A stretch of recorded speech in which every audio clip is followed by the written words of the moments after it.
जी 12th class. चलिए आज discuss करते हैं बेटा linear programming problem. Linear programming में बेटा जो बेसिक टर्म्स हैं स्टार्टिंग की, ऑब्जेक्टिव क्वेश्चंस उनसे आ सकते हैं बिल्कुल बहुत। आप उनको नहीं याद रखते बेटा, वो थोड़ा सा ध्यान, ठीक है। लीनियर प्रोग्रामिंग प्रॉब्लम एक्चुअली क्या होती है बेटा, जब हम कभी कोई ऐसी प्रॉब्लम को डील करते हैं जिसमें हमें कोई फंक्शन मैक्सिमम या मिनिमम करना होता है फॉलोइंग डिफरेंट कंडीशंस, तो हम उसे ऑप्टिमाइजेशन प्रॉब्लम कहते हैं, ठीक है। जब हमारे ये जो ऑब्जेक्टिव फंक्शन है या फिर मतलब जिन फंक्शन को हमने मैक्सिमम मिनिमम टर्म्स तो भी बात करते हैं, और जो भी कंडीशन है उन पर वो लीनियर फंक्शंस होते हैं, तो हम लीनियर प्रोग्रामिंग प्रॉब्लम कहते हैं। ओके, चलिए एक बार इसको गो थ्रू कर लेते हैं। Optimization problem, problems in which we are to maximize or minimize quantity or function subject to certain conditions, जिनको हम कंस्ट्रेंट्स कहते हैं। This are called optimization problem. To maximize profit, to minimize cost, these types of problems are called optimization. Linear programming problem, a problem that is concerned to optimize means maximum करना या minimum, a linear function, ठीक है। optimize a linear function of two or more variables subject to the conditions that the variables are non-negative and satisfy a set of linear inequalities, conditions, constraints, ठीक है। वो भी linear हो, function भी linear हो, तब हम उसे लीनियर प्रोग्रामिंग प्रॉब्लम कहते हैं। ओके, जब हम लीनियर प्रोग्रामिंग प्रॉब्लम बनाते हैं तो वो कुछ टर्म्स हमने ध्यान रखने हैं। डिसीजन वेरिएबल, सबसे पहले decision variable, variables denoting the required number of items. जैसे आपको मैन्युफैक्चर करना है टेबल्स एंड चेयर्स, कितनी टेबल्स कितनी चेयर्स मैन्युफैक्चर करनी है, उन्हें आप वेरिएबल्स एज्यूम कर रहे हैं एक्स एंड वाई, तो these are called decision variable, ठीक है। Decision variable. ऑब्जेक्टिव फंक्शन, आपने मान लीजिए प्रॉफिट को मैक्सिमम करना है। अब मान लो ये टेबल है, ये चेयर है, ठीक है। आपका इस पे प्रॉफिट बनता है 100 रुपीज, इस पे प्रॉफिट बनता है सपोज 150 रुपीज। आपने एक्स चेयर प्रोड्यूस किया है, 100 रुपीज 1 में प्रॉफिट है, तो आपका टोटल प्रॉफिट जो होगा 100x प्लस 151 टेबल पे है, तो वाई टेबल पे 150y। तो ये जो होगा ये ऑब्जेक्टिव फंक्शन होगा, a linear function which is to maximize or minimize. हमें ये प्रॉफिट को मैक्सिमाइज करना है, तो ये हमारा ऑब्जेक्टिव फंक्शन है, ठीक है। कंस्ट्रेंट्स, अब हमारी डिफरेंट कंडीशंस दी होंगी कि चेयर्स रखने की इतनी जगह है, टेबल्स रखने की इतनी जगह है, और मान लो कॉस्ट भी दी हो, दोनों की कॉस्ट इतनी ही, मैक्सिमम 10,000 रुपए ही है सिर्फ खर्च करने को। वो जो कंडीशंस बनेगी उनको हम कंस्ट्रेंट्स कहते हैं, ठीक है। Non negative constraints, number of chair और टेबल की बात हो रही है जैसे यहाँ पर, वो नेगेटिव तो हो नहीं सकते, तो वो definitely X greater than 0, Y greater than equal to 0, ये कंडीशंस देंगे, ठीक है। जनरली जो वेरिएबल्स है हमारे नॉन नेगेटिव कंस्ट्रेंट्स देंगे। इन्हीं वेरिएबल्स का नॉन नेगेटिव होना ही नॉन नेगेटिव कंस्ट्रेंट, ठीक है। डिसीजन वेरिएबल का नॉन नेगेटिव होना ही नॉन नेगेटिव कंस्ट्रेंट। तो ये चारों टर्मिनोलॉजी अच्छे से समझ लीजिए बेटा।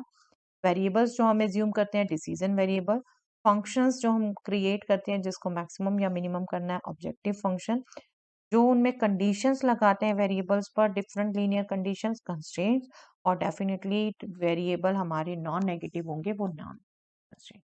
ओके, नॉन नेगेटिव कंस्ट्रेंट तो सब में आपकी लगनी ही लगनी है।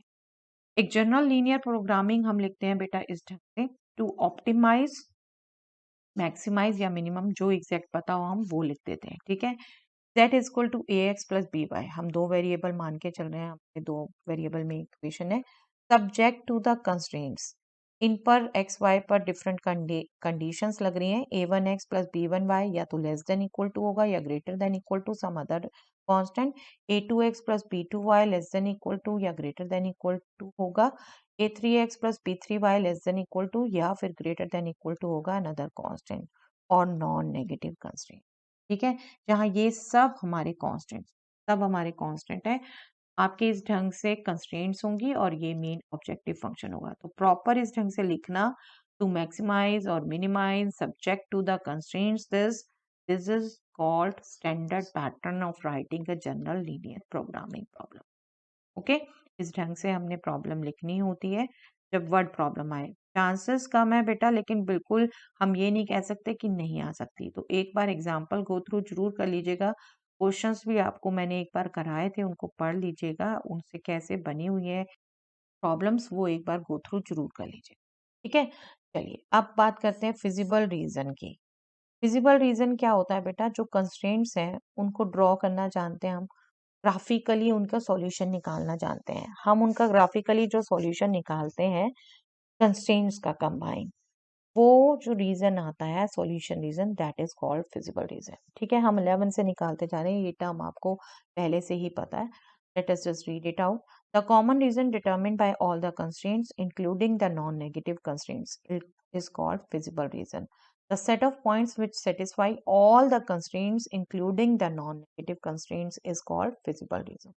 और फिजिबल रीजन के अलावा जितना रीजन दिखेगा बेटा ग्राफ में वो होगा इनफिजिबल। ठीक है, फिजिबल सॉल्यूशन। अब फिजिबल रीजन में डेफिनेटली जितने भी पॉइंट्स होंगे बेटा वो पॉइंट फिजिबल सॉल्यूशन कहलाएंगे। ठीक है, और उनके अलावा फिजिबल रीजन से अलावा जो पॉइंट्स दिखेंगे वो इनफिजिबल सॉल्यूशन कहलाएंगे। यस, इसके बाद बात आती है बेटा ऑप्टिमल सॉल्यूशन। ऑप्टिमल सॉल्यूशन जो हमने फिजिबल सॉल्यूशंस देखे उनमें से वो सॉल्यूशंस जो ऑब्जेक्टिव फंक्शन की हमें रिक्वायर्ड वैल्यू देंगे, ऑप्टिमाइज करेंगे। मैक्सिमम चाहिए तो मैक्सिमम देंगे, मिनिमम चाहिए तो मिनिमम दे देंगे, उनको हम ऑप्टिमल सॉल्यूशन कहेंगे। A feasible solution that optimises the objective function is called optimal solution. Generally क्या होगा बेटा, देखिए जैसे ये फिजिबल रीजन आपका निकल गया, ये सारे पॉइंट फिजिबल सॉल्यूशन है, बट जो हमारा ऑप्टिमल सॉल्यूशन होगा ना वो वर्टिसेस पे लाई करेगा, वर्टिसेस पे लाई करेगा। इसको हम कहते हैं बेटा corner point theorem. Corner point theorem के कारण हम कहते हैं कि ये सॉल्यूशन कॉर्नर्स पे लाई करता है। Yes, some theorems regarding feasible region and optimal solution. ये आप थ्योरम समझ लीजिए, कुछ जस्ट अंडरस्टैंडिंग देनी है बेटे, और दे चुके हैं रादर, हम तो रिवाइज कर रहे हैं। Feasible region for an LPP is always a convex polygon. Convex polygon, okay, मैं ये देखिए, अगर आप किसी भी पॉलीगन में दो पॉइंट्स हैं उनको ज्वाइन करते हैं, वो लाइन सेगमेंट उसी के अंदर आए तो कॉन्वेक्स पॉलीगन कहलाता है। ठीक है, और अगर कोई ऐसा पॉलीगन है जिसके अंदर दो पॉइंट को आप ज्वाइन करते हैं, उसका कुछ पोर्शन बाहर भी आए उससे, तो वो नॉन कॉन्वेक्स पॉलीगन है। ठीक है, तो आपका एक थ्योरम कहती है जो फिजिबल रीजन होगा एलपीपी का वो कॉन्वेक्स पॉलीगन होगा, मतलब इस टाइप का होगा जो वो यहाँ भी मैंने दिया, इस टाइप का नहीं। ठीक है, पहली थ्योरम। दूसरी कहती है an optimal solution of an LPP if it exist occurs at one of the extreme point, corner point, vertices. ठीक है, वर्टिसेस पे लाई करता है of the convex polygon of the set of all feasible solution. जैसे अभी आपको मैंने इस फिगर में बता दिया, ये कॉन्वेक्स पॉलीगन, ये फिजिबल रीजन आया था, तो ओ बी इन चारों में से किसी पर होगा ऑप्टिमल सॉल्यूशन। ये कहती है हमारी। If feasible reason for an LPP is bounded, then the objective function has both maximum and minimum. अगर ये बाउंडेड है तो मैक्सिमम मिनिमम दोनों वैल्यू होती है on that region, and each of these occurs at a corner point vertex of that region. वो तो हम यहाँ भी बात कर चुके, बट मेन बात यहाँ क्या है, अगर बाउंडेड है तो मैक्सिमम मिनिमम दोनों वैल्यू एग्जिस्ट कर। ठीक है, if the feasible reason is unbounded then an optimal solution may or may not exist. कैसे होगा कैसे नहीं होगा ये हम अभी बात करते हैं, बट थ्योरम कहती है कि मे और may not exist, but exist करेगा तो वर्टिसेस पर ही करेगा। ठीक है, चलिए कॉन्वेक्स पॉलीगन हम बात कर चुके बेटा, उसके बाद आता है corner point method. Exactly graphical solution of LPP, जिसको हम कॉर्नर पॉइंट मेथड कहते हैं, वो हम क्या करते हैं, कैसे अप्लाई करते हैं। Formulate the given LPP mathematically. अगर वर्ड प्रॉब्लम आएगी तो आप फॉर्मुलेट करेंगे, अदरवाइज दिखा हुआ है। ठीक है, find the feasible region of the LPP. Constraint से हम शेडेड रीजन फाइंड आउट करेंगे, फिजिबल रीजन फाइंड आउट करेंगे। Determine the corner points of the feasible region either by inspection और by solving two equations of the line intersecting at the point. Corner point पढ़िए, कई bar graph से ही पढ़ा जाएगा बेटा, कई बार ग्राफ से नहीं पढ़ा जाएगा। तो जो दो लाइंस को इंटरसेक्ट करके आ रहा है वो उनका सॉल्यूशन निकालना पड़ेगा हमें। जैसे मान लो हमें ये बी अभी तो पता चल रहा है 3 2, नहीं पता चल रहा हो तो ए बी और बी सी की जो लाइन की इक्वेशन होगी हमारे पास उनको सॉल्व करके बी निकाल। ठीक है, नेक्स्ट स्टेप होता है बेटा evaluate the value of the objective function. मान लो ये है objective function at each corner point, her corner point पे हम इसकी वैल्यू निकालेंगे। सपोज m लार्जेस्ट वैल्यू है और स्मॉल m स्मॉलेस्ट वैल्यू, जो वैल्यू आई 4 5 हमारी उनमें से m लार्जेस्ट है और स्मॉल m स्मॉलेस्ट है। तो फिजिबल रीजन अगर बाउंडेड है तब तो बेटा हम इन्हीं को कह देंगे मैक्सिमम और minimum value of the objective function. अगर बाउंडेड है, अगर बाउंडेड है, अगर अनबाउंडेड है, गौर से सुन लीजिएगा बेटा, यही सबसे ज्यादा गड़बड़ करते हैं। और अनबाउंडेड इस बार बिल्कुल कोर्स में, ठीक है।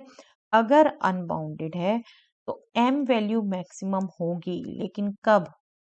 जब आप एक और इनइक्वालिटी का शेड ड्रॉ करके देखेंगे, और वो इनइक्वालिटी क्या होगी?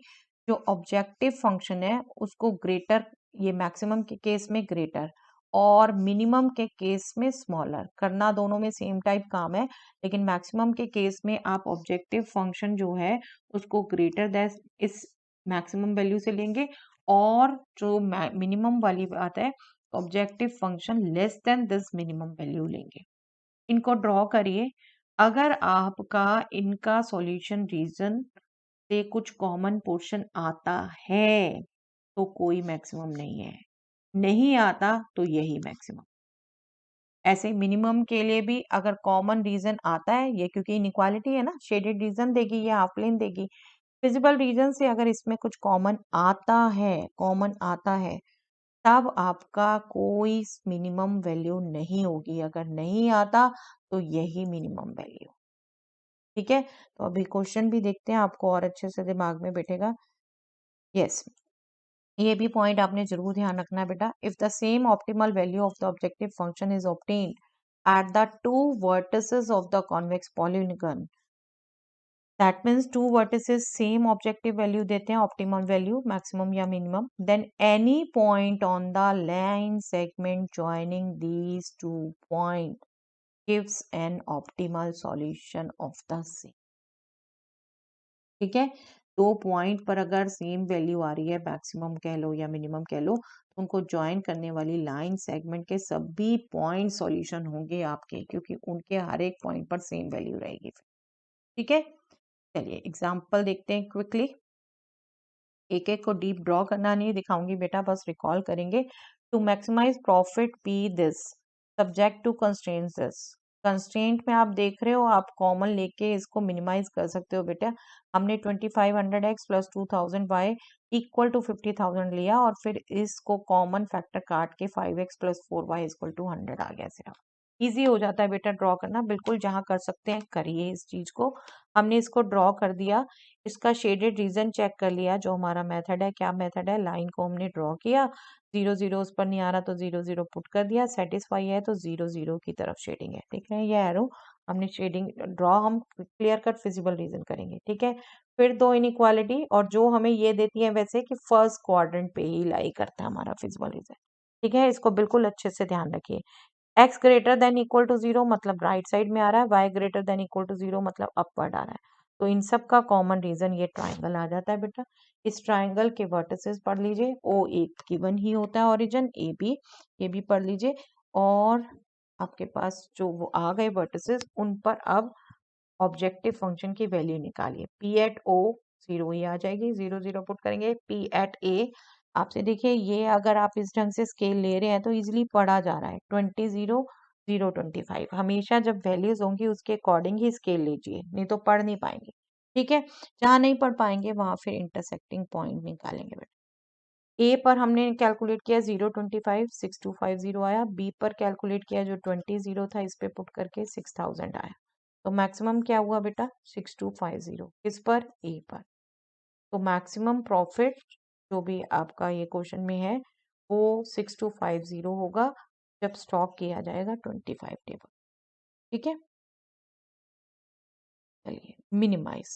मिनिमाइज दिस फंक्शन, कंस्ट्रेंट्स ये दी हुई हैं बेटा, ये दो कंस्ट्रेंट फिर से कह रही हूँ फर्स्ट क्वाड्रेंट, इनको ड्रॉ कर दीजिए एक एक लाइन को, और आपकी अगर लाइन 0 0 से पास नहीं हो रही तो 0 0 ही पुट करके चेक कर लीजिए, ट्रू है देखिए दोनों के लिए, तो आपका शेडिंग रीजन ओरिजिन की तरफ ही होगा, दोनों का एरो दिखा रहा है ये आपको, ठीक है, और फर्स्ट क्वाड्रेंट में होगा तो आपका फिजिबल रीजन ये है। इसके वर्टिसेस पढ़िए क्लियर कट, 0 0 4 0 2 3 0 4, और ढंग से ड्रॉ करेंगे बिल्कुल पढ़े जाएंगे बेटा। फिर से कह रही हूँ, जहाँ होगा नहीं फ्रैक्शन होगा वहां एक बार आप दो इक्वेशन सॉल्व करके निकालेंगे। इन पर अब हम वैल्यू कैलकुलेट करें, ओ पर 0 ही आएगी, ए पर -12 आई बेटा, बी पर 6 आई और सी पर 16 आई। हमें चाहिए मिनिमम, -12 मिनिमम है, ठीक है, तो z is minimum at A40, A पर थी 40 पर, minimum value of z is -12 when x is 4, y is 0. ये प्रॉपर सॉल्यूशन, ठीक है।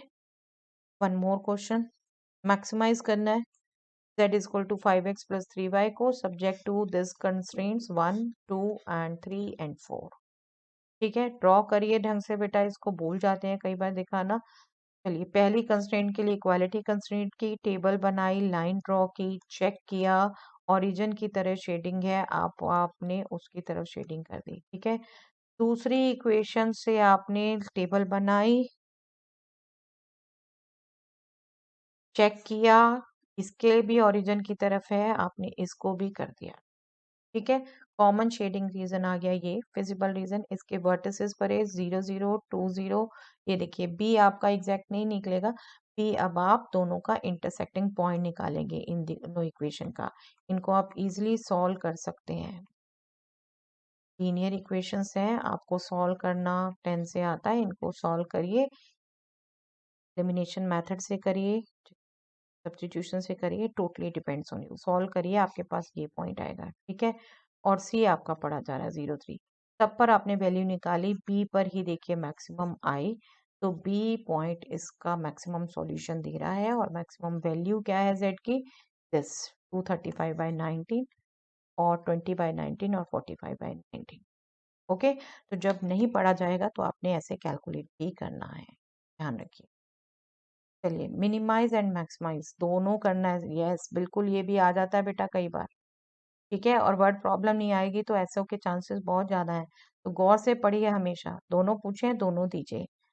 कंस्ट्रेंट्स ही ड्रॉ करनी है सबसे पहले, 1 2 3 4 5, ये बिल्कुल दे रही है फर्स्ट क्वाड्रेंट में, बट इसको स्किप कर देते हैं बेटा कई बार बच्चे, बी केयरफुल।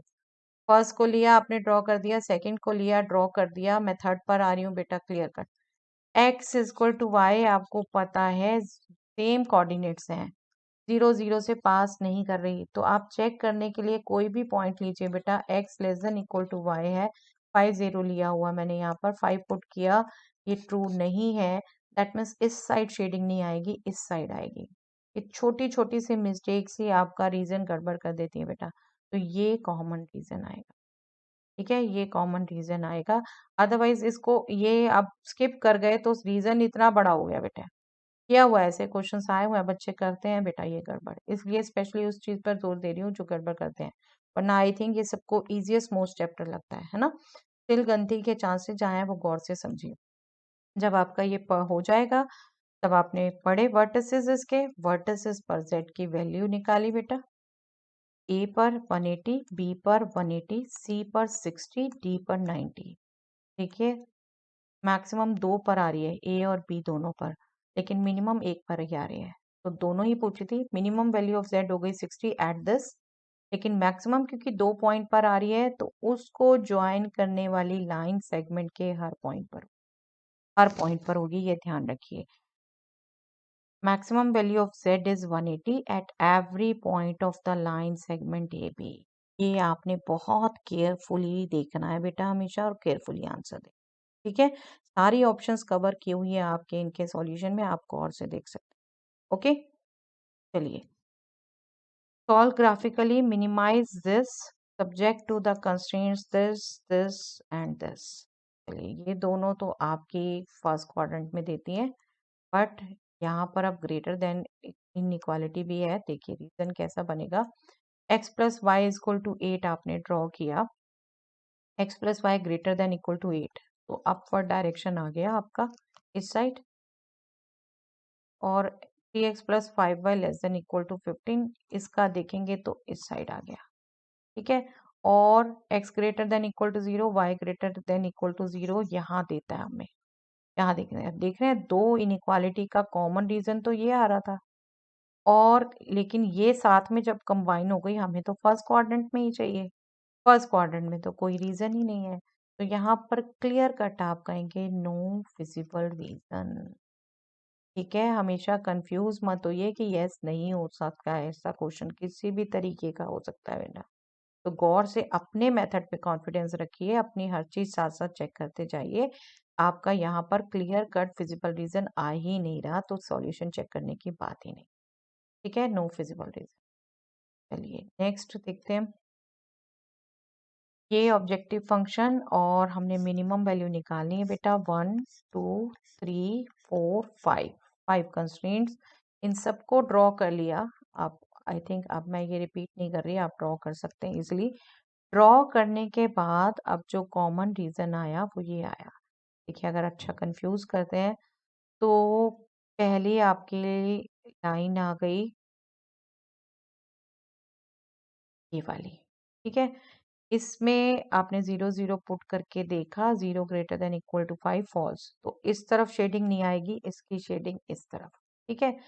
दूसरी देखिए 3x plus Y equal to 3, इसको आपने ड्रॉ किया, ये भी ओरिजिन नहीं इससे पास हो रहा, ओरिजिन पुट करके देखा, इसको भी ओरिजिन सेटिस्फाई नहीं कर रहा, फॉल्स, तो इसका भी सॉल्यूशन इस तरफ, ठीक है। अब तीसरी जो थी 2x minus 3y equal to 12, ये आपकी ये तीसरी वाली, इसमें आपने इनइक्वालिटी में जब पुट किया 0 0 तो सेटिस्फाई हो रहा है, तो इसके लिए शेडिंग आती है इस तरफ, ठीक है। और फर्स्ट क्वाड्रेंट में x greater than equal to 0, y greater than equal to 0 first quadrant में देती है, तो इसकी भी शेडिंग इधर, इसकी भी शेडिंग इधर, इसकी शेडिंग इधर, तो कॉमन क्या आ जाता है बेटा ये, तो क्लियर कट आपको दिख रहा है अनबाउंडेड बने, ठीक है। ये दो वर्टिसेस दिख रहे हैं बट इधर से आप जितना आगे बढ़ाना चाहो बढ़ा सकते हैं, तो ये सिर्फ दो वर्टिसेस आए उसके 2.50 एंड 60, अनबाउंडेड रीजन भी आए तो जो वर्टिसेस आप पढ़ सकते हैं वो पढ़ेंगे, आप क्लियर कट मेंशन करेंगे feasible region is unbounded with some of its vertices as this, okay, unbounded वाला केस। अब बहुत अच्छे से समझ लीजिएगा बेटा, इसको गड़बड़ करते हैं, दोनों पॉइंट पर वैल्यू निकालिए, एक पर आई -125, दूसरी पर आई -300, दोनों में से मिनिमम कौन सी है, -3, ठीक है।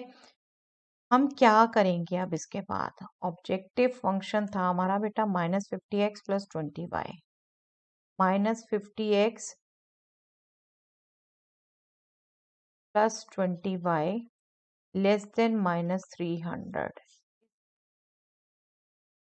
इस इनइक्वालिटी को कंसीडर करेंगे, राइट, ये इनइक्वालिटी कंसीडर की, 0 0 कॉमन आ रहा है उसको कट कर दिया, ये आ गई, इसको ड्रॉ करिए, इसको ड्रॉ करिए, इसको, ये हमारी बेटा स्ट्रिक्ट होगी हमेशा, ठीक है, स्ट्रिक्ट होगी, इसको ड्रॉ किया हमने, देखिए ये वाली लाइन बनती है ये, ठीक है, इसको ड्रॉ कर सकते हैं आप, ये वाली लाइन बनती है ये, और इसकी शेडिंग इस तरफ बनती है, अब देख रहे हैं ये लाइट पर्पल डार्क पर्पल को ओवरलैप कर रहा है, देखिए ये था आपका सॉल्यूशन रीजन।